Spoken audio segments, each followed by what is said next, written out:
আমাদের বাংলাদেশে খুবই গুরুত্বপূর্ণ একটি সমস্যা সড়ক দুর্ঘটনা। প্রতিনিয়ত এই সড়ক দুর্ঘটনা হচ্ছে এবং এই সড়ক দুর্ঘটনা অকালে অনেক তাজা প্রাণ চলে যাচ্ছে। দিন দিন আমাদের দেশে সড়ক দুর্ঘটনা বেড়ে চলছে, আর এই সড়ক দুর্ঘটনা সরকার কোনোভাবেই নিয়ন্ত্রণে আনতে পারছে না। আর এই সড়ক দুর্ঘটনা শুধু সরকারের পক্ষে নিয়ন্ত্রণে আনা সম্ভব নয়, সরকারের পাশাপাশি সাধারণ মানুষকে এগিয়ে আসতে হবে। আজকে আমাদের দেশে অসংখ্য পরিবার এই সড়ক দুর্ঘটনায় নিঃস্ব হয়ে গেছে। কেউ হারিয়েছে পিতা, কেউ হারিয়েছে সন্তান, কেউ হারিয়েছে স্বামী।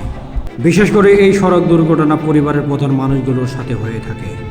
একটা পরিবার পরিচালনা করার জন্য পরিবারের প্রধান মানুষটাই বিভিন্ন কাজকর্মে বাইরে বের হয়, আর এই পরিবারের প্রধান মানুষগুলোর সাথে এই সড়ক দুর্ঘটনা বেশি হয়ে থাকে।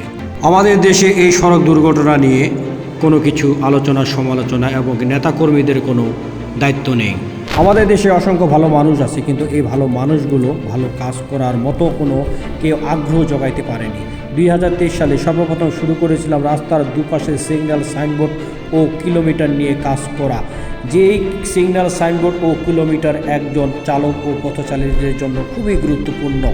আজকে সারা বাংলাদেশে বিভিন্ন জেলা ও উপজেলায় অনেক যুব সমাজ এগিয়ে এসেছে এই কাজগুলো করার জন্য। আপনারা হয়তো বিভিন্ন ভিডিওর মাধ্যমে দেখেন যে তারা রোড সিগন্যাল, সাইনবোর্ড ও কিলোমিটারগুলো নিজ দায়িত্বে পরিষ্কার করতেছে, এবং কি ফেনী জেলা থেকে কামরুল ভাই এবং কি নেত্রকোনা থেকে জলিল ভাই, তারা নিজ দায়িত্বে নিজের অর্থায়নে বিভিন্ন রোডে সতর্কমূলক রং দিয়ে তারা সতর্ক করছে পথচারী ও চালকদের।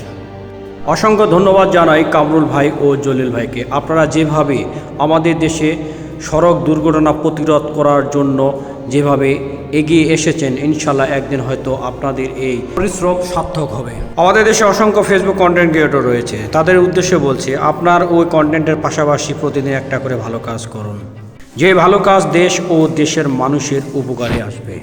আজকে নিজের কাছে অনেক আনন্দিত মনে হচ্ছে। প্রথম শুরু করেছিলাম একা, এই কাজগুলো করার পিছনে অনেক মানুষ আমাকে বিভিন্নভাবে অনেক কথা শুনিয়েছে, কিন্তু আজকে সারা বাংলাদেশে বিভিন্ন জেলা ও উপজেলায় অনেক যুব সমাজ এগিয়ে এসেছে, তারা নিয়মিত এই কাজগুলো করছে। ইনশাল্লাহ একদিন আমরা এভাবে যদি নিয়মিত কাজ করি, আমাদের দেশে আমরা সড়ক দুর্ঘটনা প্রতিরোধ করতে পারবো। তবে প্রশাসনের দৃষ্টি আকর্ষণ করছি, যারা এই কাজগুলো করছে তাদেরকে উৎসাহিত করুন, তাদেরকে সহযোগিতা করুন, এবং কি সবার উদ্দেশ্যে বলছি, এই মানবতার ভিডিওগুলো জনস্বার্থে শেয়ার করুন। সকলে ভালো থাকবেন, সুস্থ থাকবেন, জনস্বার্থে এই ভিডিওগুলো শেয়ার করবেন। ধন্যবাদ সবাইকে।